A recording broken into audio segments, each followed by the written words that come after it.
Optimism. It's a superpower.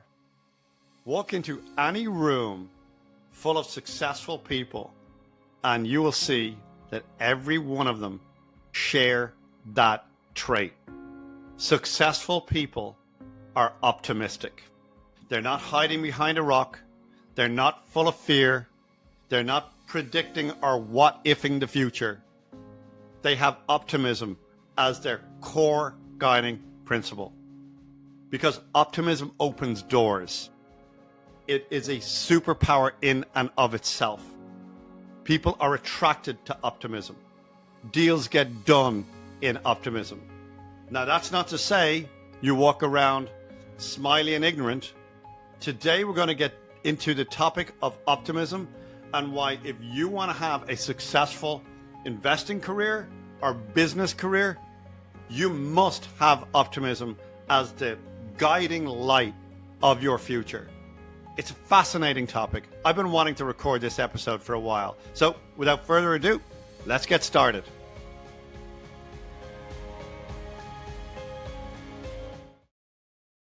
All right, welcome everybody to another episode of Burn Your Boat's Wealth. I don't know about you, David. I'm reeling, man. We finished the episode with Caleb last week. He gave us a great kind of rundown of burning his boats over and over and then reburning them. Felt like it was a great representation of what our podcast is about, and I took a ton from it, man. What did you think before we hop into this week?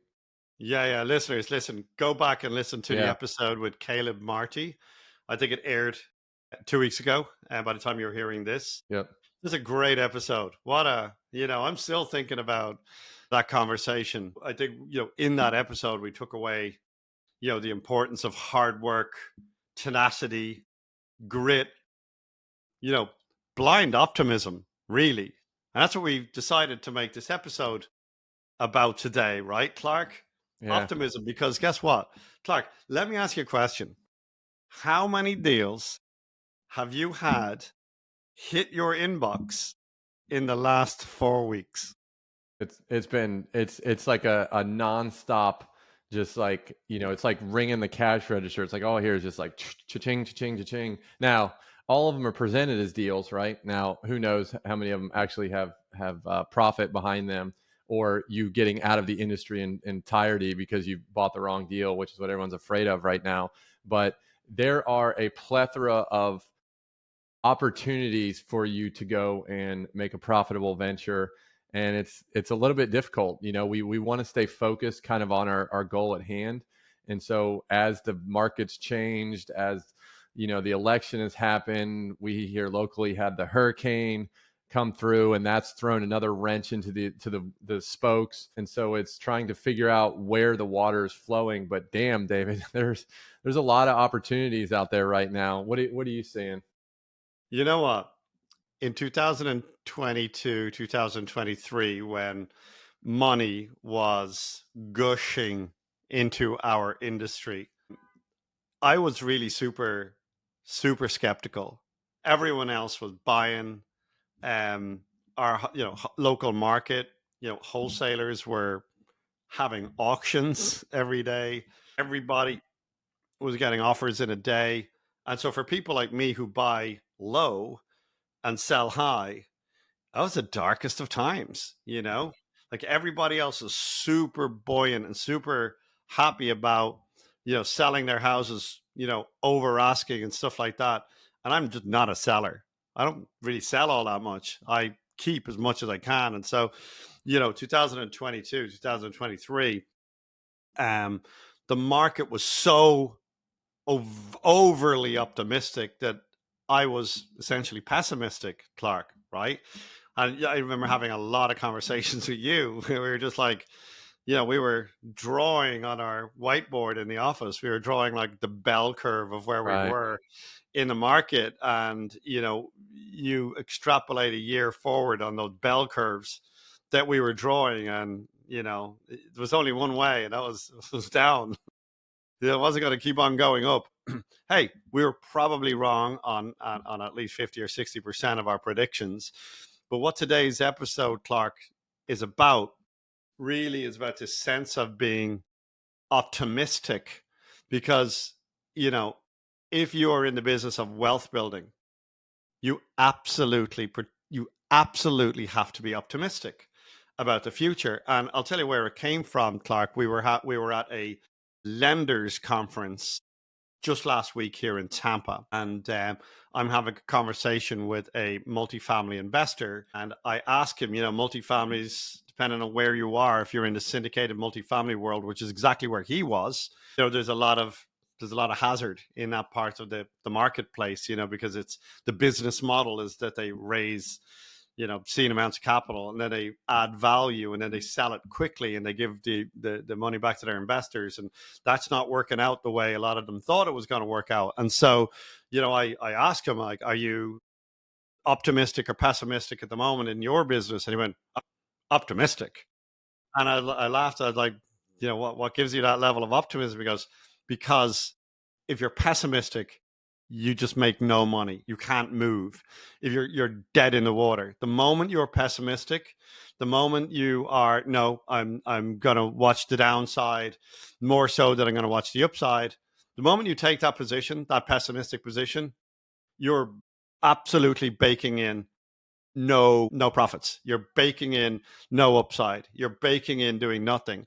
And so it really kind of hit me, because what I've just said to you was that while everyone else is optimistic over the last year and a half to 2 years, I was quite pessimistic, because if real estate is a coin and we sit on the edge of the coin, to use a Ken McElroy analogy, one side of the coin is optimistic and the other side of the coin is pessimistic. So there's always two sides to every scenario. You get a hurricane, right? And so half the people are absolutely in trouble because of hurricanes. You look down the other side of that coin and roofers are having a field day. Yeah, right. So just to use like the pessimistic and optimistic.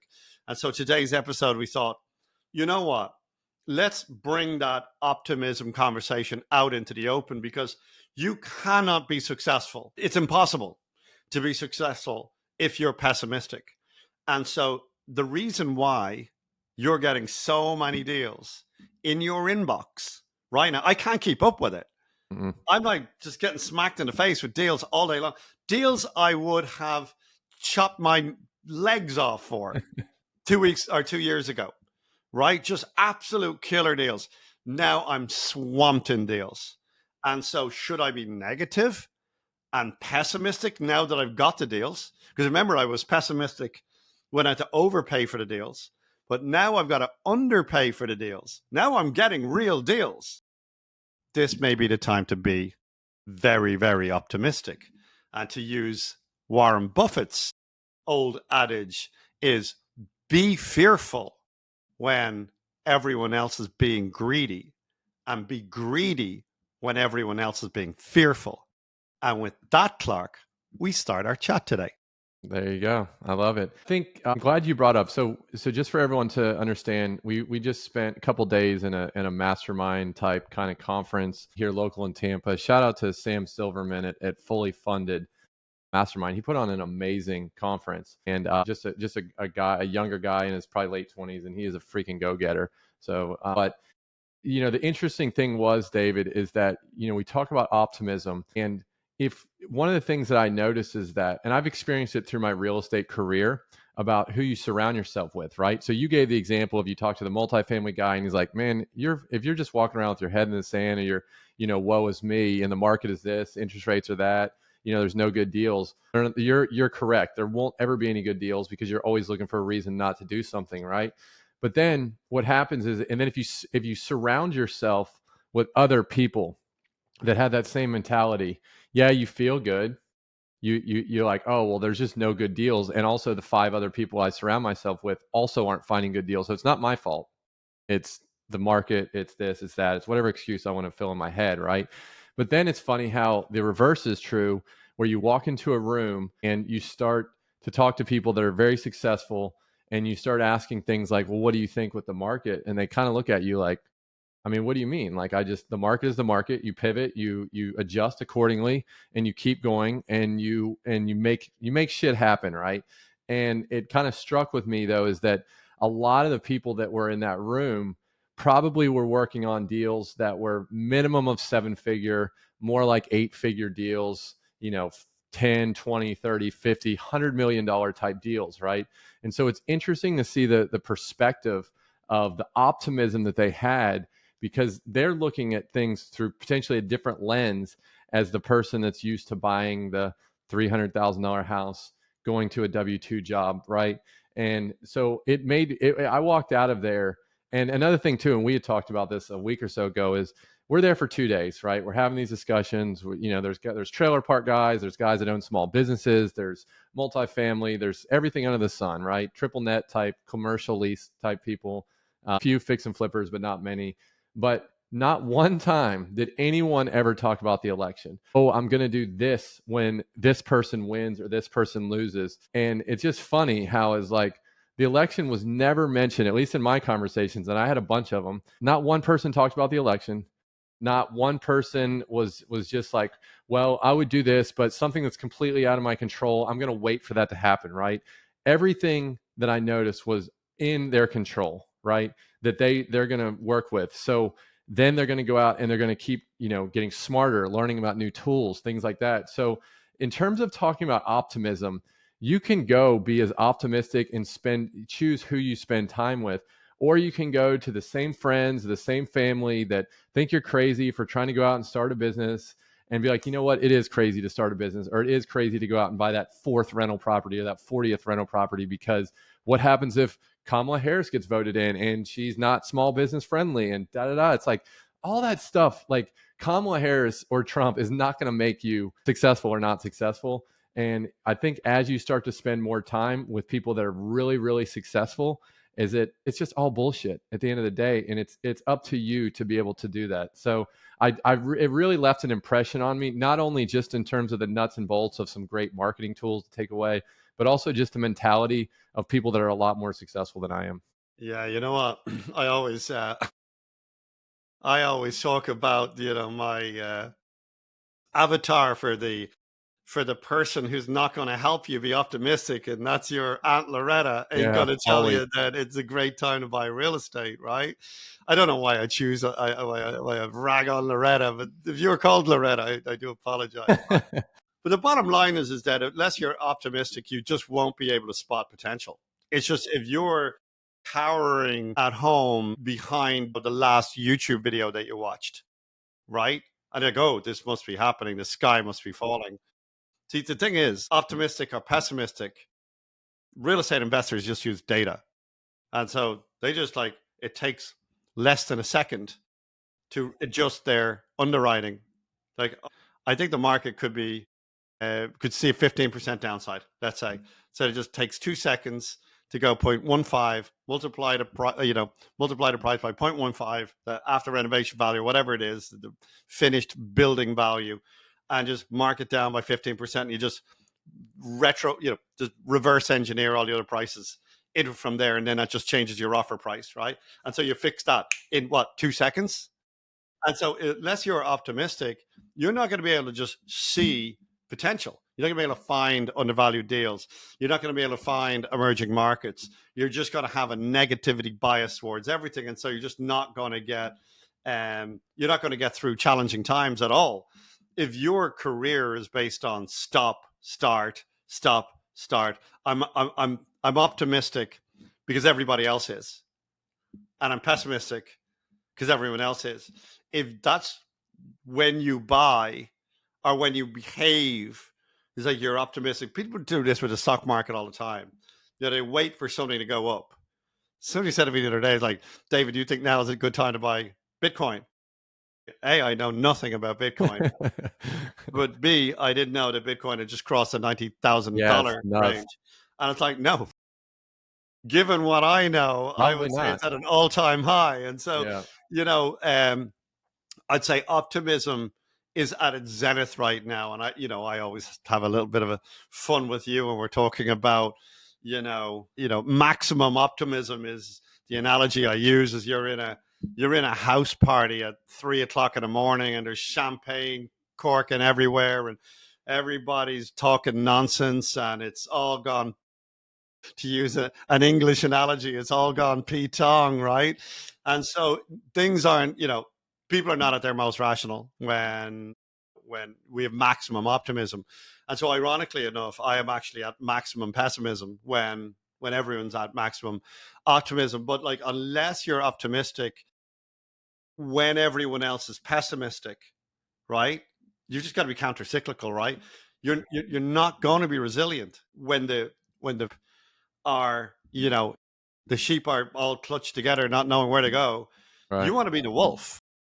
You want to be the wolf. You want to be the wolf in the field, and you want to be the only one out there. And that's as these deals come in right now. I have never responded to as many wholesalers as I in the last 4 weeks or so than I have in years. And it's not that I'm interested in their deal. I just want them to think that I'm interested in their deal so that they keep on like I'm that one, I'm the wolf. They're like they are so shy on finding buyers right now for their Yeah. under market deals.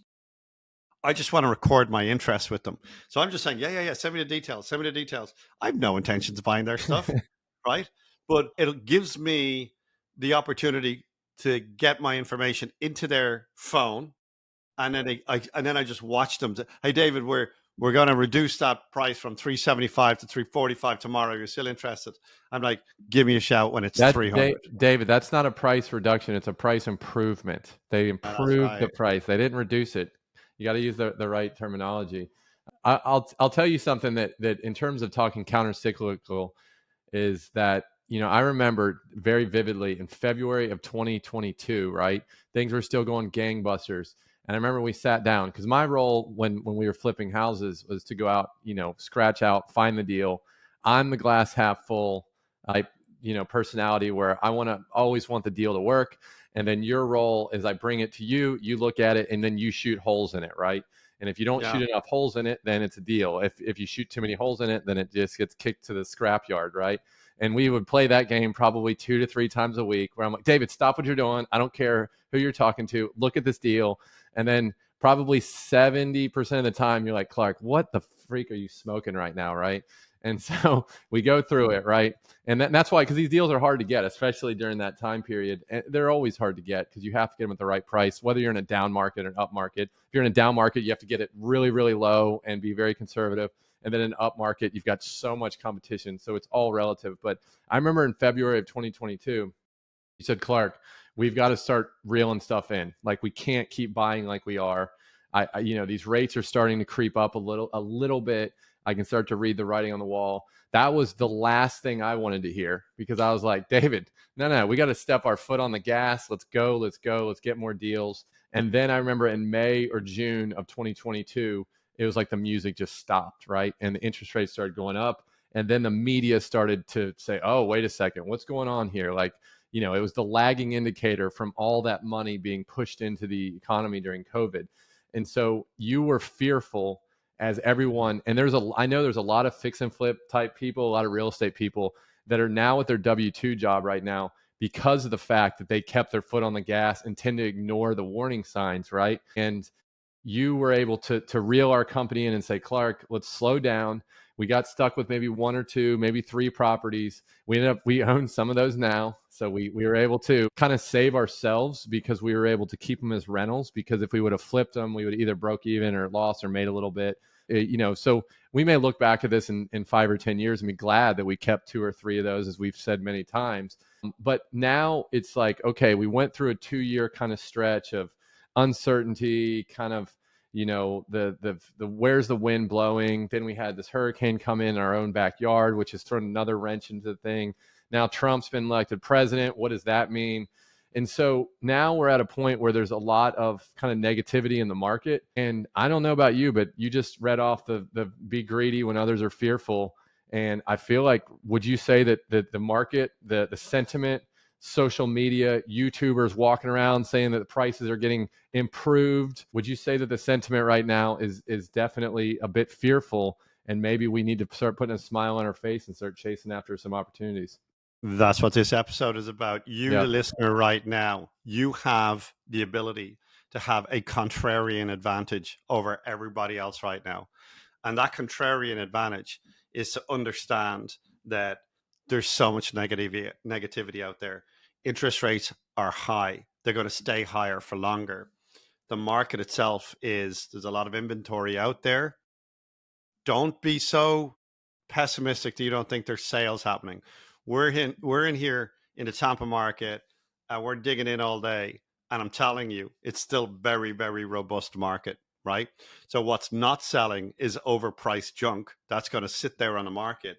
But a well-positioned, beautiful home in a good neighborhood, that's still getting sold in a day and a half, right? So it's just knowledge, right? But you can have a contrarian advantage over everybody right now, and that's just that you're thinking differently. So to the point that you just made, if I'm thinking differently during a very buoyant market, so everybody's at the coke fueled, late night champagne party, which is where real estate investors have been at for the last few years, right? And I walk in, I'm like, I'm a teetotaler. I don't do any of this stuff. And so I'm looking in and I'm like, this party's not for me. That's simply where I was. So that, there's always buyers and sellers. And that's what dictates if the market is happy or sad, right? There's either way too many buyers or there's way too many sellers. People tend to be, the vast majority, sheep, as we alluded to, tend to be optimistic when there's a lot of buyers. But the sheep tend to be very pessimistic, right? When there's a lot of sellers. When too many people are selling and there's not enough buyers, people don't want to get caught with their pants down. They're like, ooh, there's not enough of us buying. There's too many sellers. That's a bad market. House prices could fall. Not a good time for me, right? So you are always, if you're alive, and you are, because you're listening to this podcast, you are always in a market where there's more buyers than sellers, or more sellers than buyers. And it's very rarely do you have this like neutral world, right? Then you're going to have optimism about the economy. And so right now, people can't figure out if they're optimistic or not. They should be, but there's a vibe session out there. So certainly in our industry, right? People are out there like houses are too expensive. But guess what? Prices haven't come down, right? People don't need to sell. And people talk about foreclosures. I'm looking into foreclosure markets every day. There's nothing out there. No, there may be some secret stash of foreclosures that are coming down the pike that I've been hearing about for 5 years, but they're not there. So the bottom line is that if you want to have a contrarian advantage, just know that there's always going to be another side to that. So right now, if you're a buy and hold investor, you're still going to have shitty cash flow. You have really shitty cash flow, but you're going to get a killer deal. Yeah. So there's an opportunity right now. I just got a deal 10 minutes ago. We were talking before we hopped on here, right? I just got a deal, probably $180,000 discount on a house that would have sold in a minute a year ago. Yeah. And it needed no work whatsoever. It was just like, David, will you buy this house? Right? Cash flow is still pretty shit on it, right? No doubt about that. But the bottom line is that here's a high quality house, high quality location, $180,000 cheaper from a wholesaler. Because guess what? The sellers, these people who want to sell, they're having more realistic conversations with wholesalers, and they're willing to just sell to get out because of negativity amongst the sellers. And that's when you do deals in real estate. You make a lot of money when there's lots of sellers. That's when you want to start as a buyer, that's when you want to start getting contrarian, right? So being optimistic when everyone else is fearful, and I mean genuinely optimistic. I mean going like there's cake on every street corner right now, right? Being genuinely optimistic. No, yeah, cash flow's not great. Know that if you buy a $400,000 house for $200,000, it doesn't need any renovations right now. It doesn't matter if the median house price is going up or down. You're buying it at a 50% discount. You're way in the money. And so that is what you bring to the table then, Clark. You get confidence. Yeah. So if you're walking in you know, I'm not going to use an only dude at the bar analogy, but if you are you're the best looking dude in the bar, right? You're going to walk into the bar, you're going to feel a little bit more confident than maybe the average guy, right? And so optimism breeds confidence, right? So when you're optimistic, then you're like, hey, you pick up the phone to those sellers and say, hey, listen, I see that $200,000 discount on a $400,000 house. Give me a call when you're ready to go down 20 grand more. Yeah. Then I'll have a talk about it, right? So this is essential for making bold investment decisions, right? To being optimistic requires or will give you confidence. And it's a confidence can lead to, that's when you're going to take calculated risks that often offer like way higher returns, Clark. And so investor confidence is what you get when you're optimistic. And then when you're confident, you could go out and you get much, much better deals. And Clark, you tell me, you're the one out there, making offers, and we're out there right now lending, and we're passing on deals to some of our borrowers. Yeah. We're like, hey, bud, have these are highly qualified fix and flip guys. We're like, did you see this deal? Like, that's a smoking deal. So ironically enough, I'm probably never been more confident than I am right now because I can buy deals deeper and better than I have been able to do for over 5 years. What say you, Clark? Here's the difference is that this is not 2009. You can't just go on the MLS and find deals, at least in a lot of markets, even though we do lend in some markets that we've been doing some lending up in Detroit. And it does seem to be that if you put a little effort into it, you can get probably a 20-25% discount pretty quickly. But maybe in the larger, the more competitive markets, if you're listening to this and you're in Central Florida, Atlanta, Phoenix, Dallas, Charlotte, wherever, where there's still a tremendous amount of competition. It sounds like this, right? So I'm hearing what you're saying, David, and you're like, all right, let's go out and get these big discounts, even if it doesn't cash flow. Got it. But these deals aren't going to just hit you in the face, right? You have to still create those deals. And so it sounds like this because I think a lot of people's fear that are going to be listening to this saying, yeah, but they're still asking, the seller expectations are too high. Okay. I saw it on Zillow. I saw it on the MLS. My realtor sent me this. Some wholesaler sent me this. Here's the easiest way to make a lower offer that you need to, it's not a low offer. It's where you need to be to run a successful business, right? And so it just sounds like this. It's very simple. Is you don't make the offer, someone else makes it, and you are just a messenger. So how does that sound, David? Hey, David, I see you have 123 Main Street for sale for 400,000. Great. Tell me a little bit about it. Create a little bit of, back and forth. Get to know the realtor or the wholesaler. They're going to tell you all the amazing things about it. Say, great. Well, David, listen, I appreciate you sharing all that with me. Just so you know, my business model is I go out, I buy these properties. I put a down payment down and I keep them as rental properties, right? How much do you think it'll rent for, right? They're going to may or may not tell you what it'll rent for. And then if they don't tell you, you say, okay, well, I looked it up and I think it's going to rent for 2,200. Do you feel like that's fair? Yeah. It'll definitely rent for 2,200. Okay, great. Well, I got with my lender because I'm serious about buying this property. And my lender said that if I buy a property where I can get $2,200 a month rent, I need to pay no more than $310,000. I know you're listing it for $400,000, so I'm assuming I'm just wasting your time by calling you. But I figured I'd at least pick up the phone before I moved on to the next deal. So I'm not making the offer. My lender approved me for $310,000 on a $400,000 asset, or a 350 or a 550. It doesn't matter. But at least now you're not just saying, hey, would you take 310 for it, right? You're blaming it on your lender. It's not, I'm not making the offer. I'm just telling you that if you want to get this deal done and you wanted to get it funded, well, that's the guy that's going to do it, is my lender. And I'm just going to bring in a small piece. And all you're doing is planting that seed with them to say, and then you immediately follow up and say, look, I already know it's not high enough. I figured that, I can't hit a home run from the dugout, which is one of my favorite sayings. And then I just shut up and then just see how they react. And it's either a quick, oh no, that's hilarious. Haha, I've got all these offers. Well, guess what? Now you learn something more about what the offers, oh, you got a lot more offers, huh? Okay, gotcha. And they were cash, and you can find out more about the offers. Well, if they got much higher offers, then why didn't the seller take it? I'm surprised, right? So then you learn so much more, but you got to be able to punt, as we just saw Mike Tyson and Jake Paul fight on Sunday or Saturday night with 60 freaking million people, supposedly, according to Netflix, right? Is what does Mike Tyson say is that it's you don't know who a person is until you get punched in the mouth, right?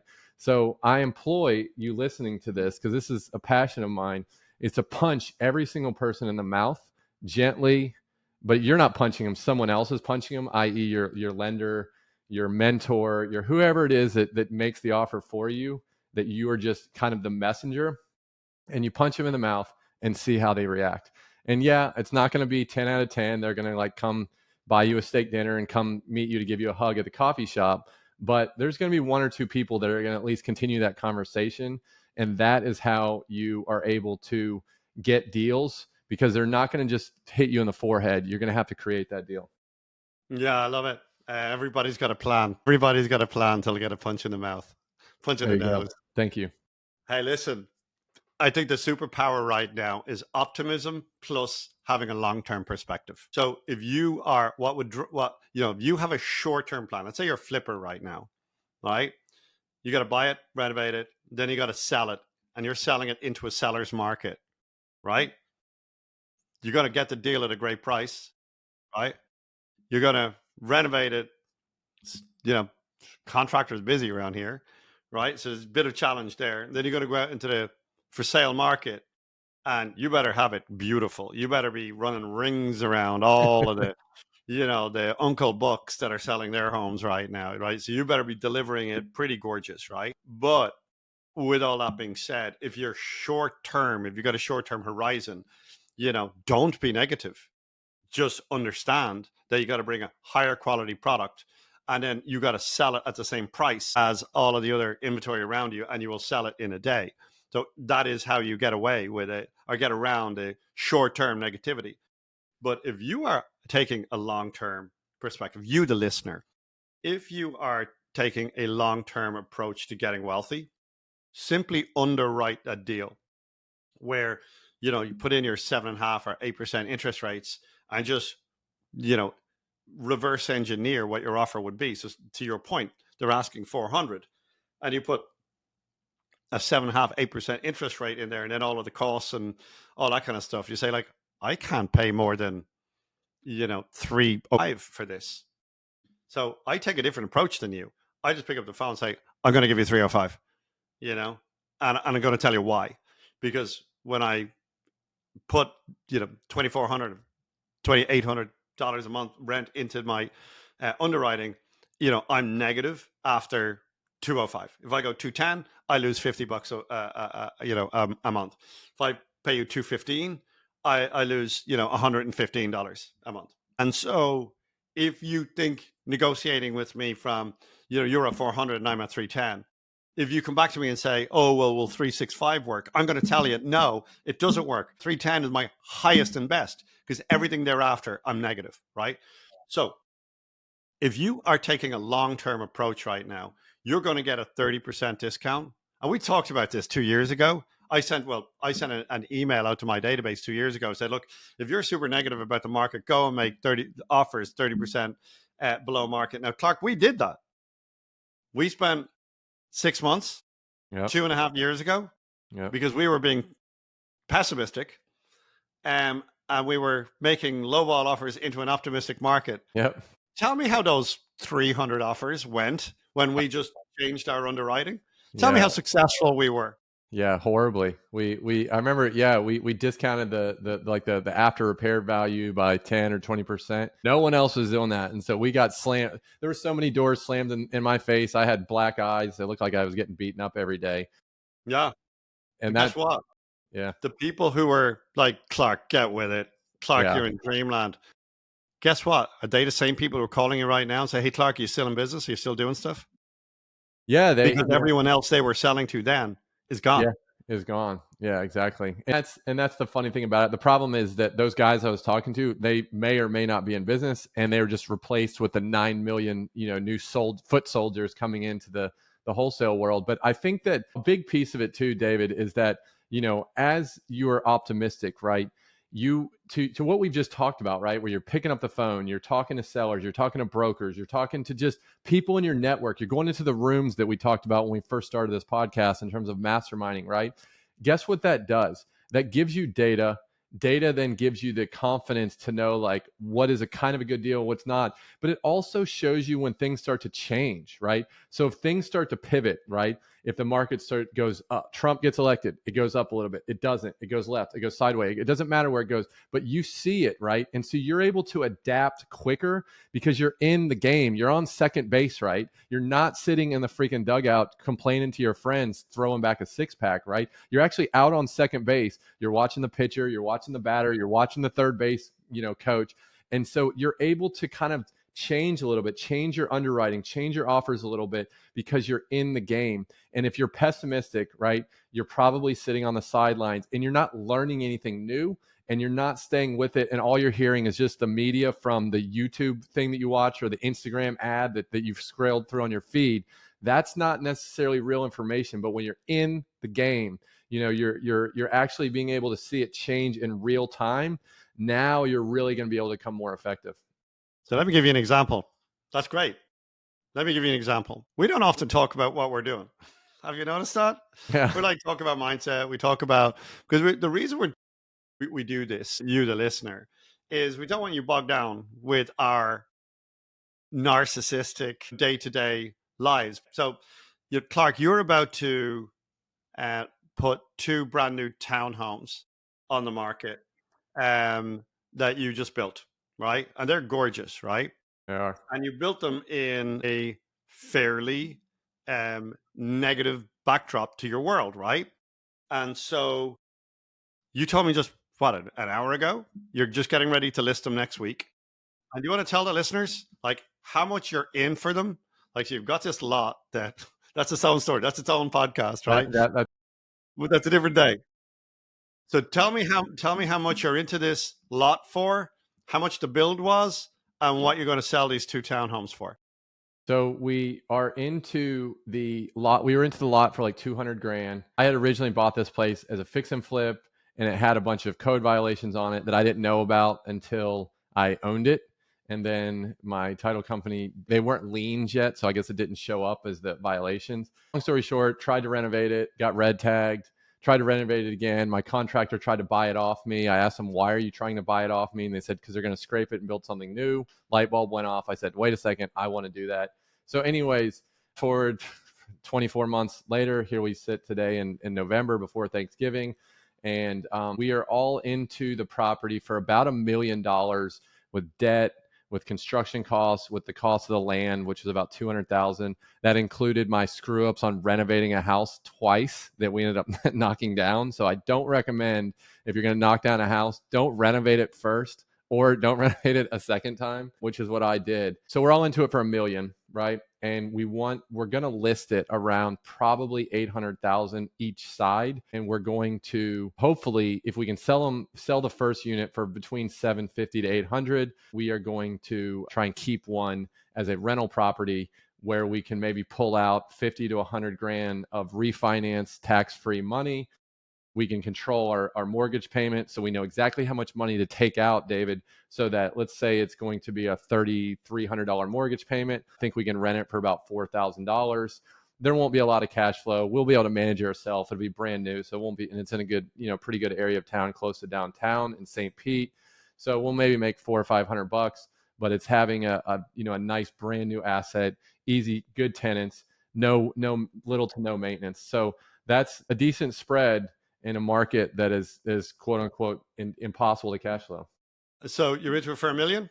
We're into it for $1 million. You're gonna sell them for 1.6 million if you wanted to sell them both. That's a Correct. $600,000 spread. Okay. So if you've been sitting at home for the last year and a half, sitting on your hands, thinking the market's this or the market's that, Clark's about to make $600,000 for getting a buddy to build a duplex on a little small single family home lot. Tiny lot. Last week, a deal comes across my desk, and it takes me less than a second to pick up the phone because I know the neighborhood. Phone ring, I get a text message, with an address on it, and I see the address. I pick up the phone in 2 seconds or less. I'm like, "Hey, bud, where are you?" That's the first question I asked. That was a wholesaler. So, where are you? Where are you located? Oh yeah, I'm down here in Miami. All Perfect. right. Love the Miami All wholesale. right. So you don't know really what you're talking about because you're just kind of using data a little bit, and data squishy. And so anyhow, long story short, he has this thing out there for 15. I pick it up. It's a duplex, a concrete block duplex, triple A neighborhood. I pick it up for 356. I'm going to renovate it for about 100 grand. So I'll be in for around 460 or so, thereabouts. And this thing is probably worth about 750 for 300 grand. Thereabouts, right? $250,000. Simply because to your point, I know the data, right? And I'm remaining optimistic, right? Now, I'm going to rent these two properties out. Probably not going to sell them. I'm probably not going to realize that 250,000. I might do. Depends on what's happening when I'm finished 6 months from now or whatever. I'm going to rent them out, and it might produce $500 or $600 a month, but the store of value is still there. I can refinance and take all of my. I have so much equity in this deal. If I refi, I'll take. I might only make $500 a month, but then I'll own a duplex with $0 of my own money in it. Do you know why? Because I am remaining optimistic. And that gives me more adaptability than anybody else, right? I'm able to adapt to a changing market, right? So optimistic investors, they're just more likely to be able to adapt to changing market conditions, right?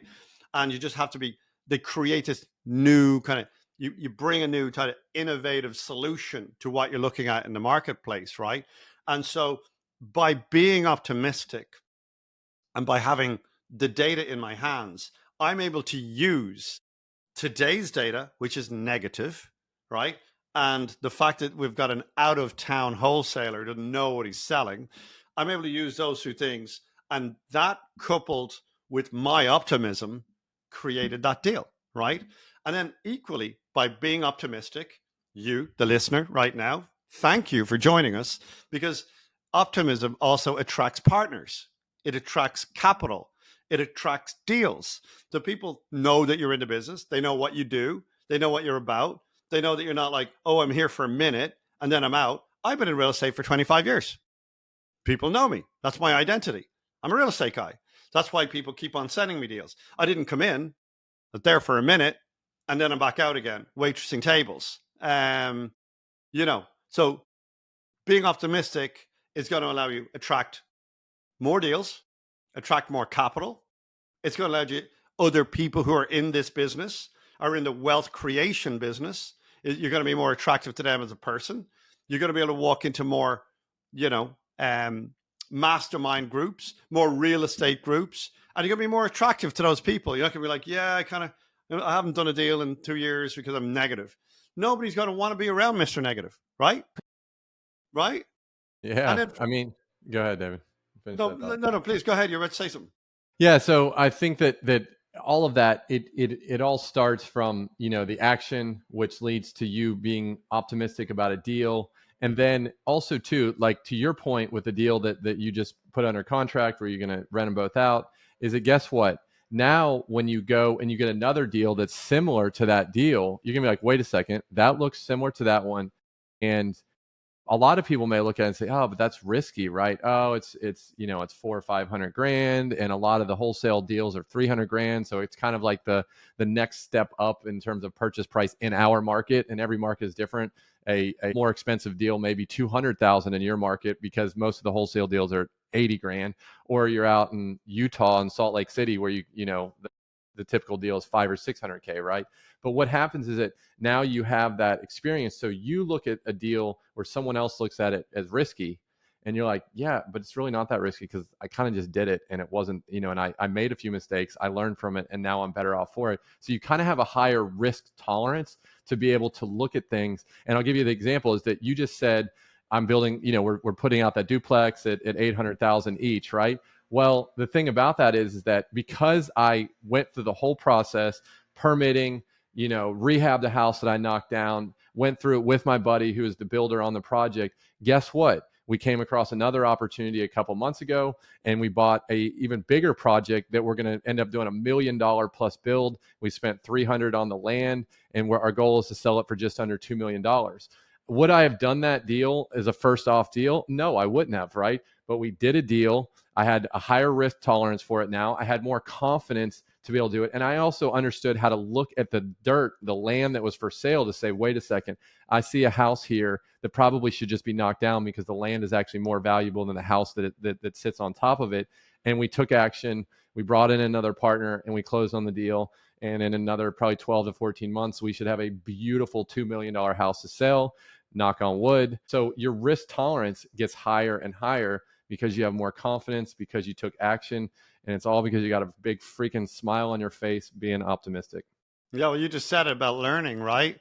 Optimistic investors tend to learn quicker and faster, right? And they just view setbacks differently, right? You get a kick in the stones. All right. So that's just a part of the, real estate university, right? That's all it is, right? Yeah, are things going to go wrong? You're damn right they're going to go wrong. But does life throw that in your day-to-day life if you're risk adverse or not? Right? Like if you're sitting at home and being super cautious, your shit's still gonna go wrong. You know what I mean? You're gonna get a boil on your ass. You know what I mean? Because you're sitting there all day long. Either way, stuff's gonna life is gonna creep through your door, right? That's just the way it is. But because you are optimistic, you did that deal. And because you did that deal, you learn a bunch. You A learn lot. so much. I know you guys got kicked around a lot by permitting and by delays and stuff like that. But guess what? Now you're doing it again, right? It's amazing, right? So being optimistic also gives you all those learning opportunities. Because we said on our last podcast, it's not the destination that matters in life, and it's not the journey, because the journey itself is really not all that enjoyable. The journey is you're getting kicked around, you're getting punched in the face, you're getting some wins, you get some losses, but the journey of life is you know it's rich, it's rewarding, but it's hard. Life is hard, right? What matters at the end of a real estate career, or at the end of your life, the listener, is who you've become on that journey, right? We talked about this last week, right? And so being optimistic gives you way more opportunities to learn. Being pessimistic and cautious means that you learn nothing. And that you've got a big old donut in your learning category, right? So the takeaway today, Clark, optimism is crucial. You must be optimistic no matter what. It's just crucial, right? Now, I'm not saying be careless. Are you saying be careless, Clark? I hope that they didn't take that away, but I'm not saying be careless and just blindfolded, sticking your head in the sand, just move forward for any good reason. Please don't do that. All right. So being greedy when others are fearful doesn't mean like that you just ignore all the risks, Right. but you factor the risks in, you write those risks into your numbers. And so if the math ain't mathin', make the math, right?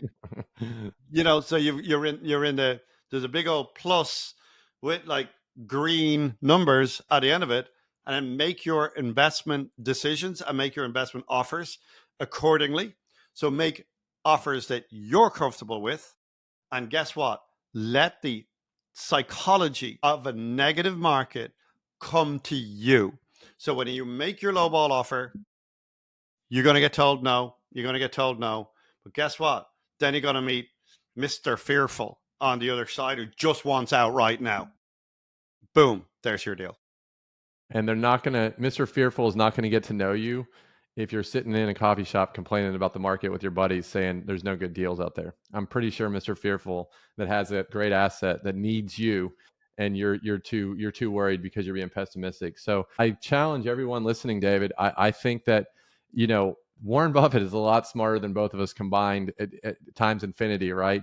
And if he says, be greedy when others are fearful and be fearful when others are greedy, I would say right now that there's a tremendous amount of fear in the market. So if people are being fearful, Warren Buffett tells me to go be greedy. I mean, I'm not here to reinvent the wheel. I'm just here to listen to people that are bigger, faster, stronger than I am, and that's what I plan on doing with my day. So I think that this has been a good chat, David. Let's wrap it up here. We thank everyone for listening. As always, go hit the subscribe button if you like it. Leave a comment.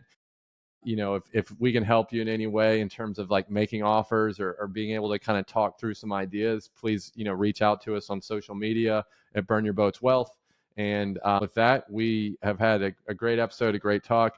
Keep that big freaking fat smile on your face, smile and dial. Don't be fearful of making offers that are lower than people are asking for, because you may trip up and actually get a deal. So Yeah. I'll leave it with that, And David. you know what? You, the listener, please, if you felt that there's somebody out there in your life, could be a spouse, could be a friend, who's like, oh, the market's so bad, or I'm waiting. You hear anybody telling you that they're waiting, till next year, right? They're waiting until the skies are blue and the winds die down. If you know anybody that's talking to you like that, can you please send them this episode?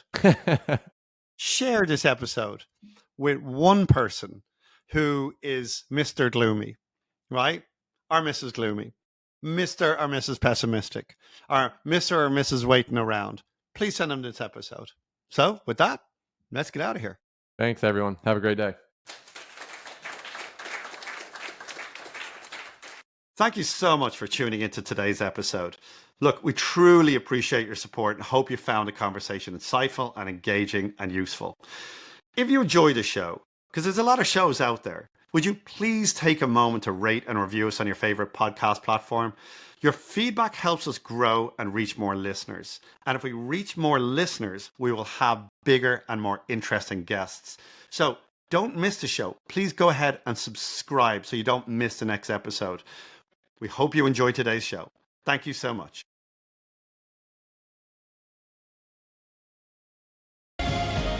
You've been listening to the Burn Your Boats podcast with Clark Lunt and David Shaw.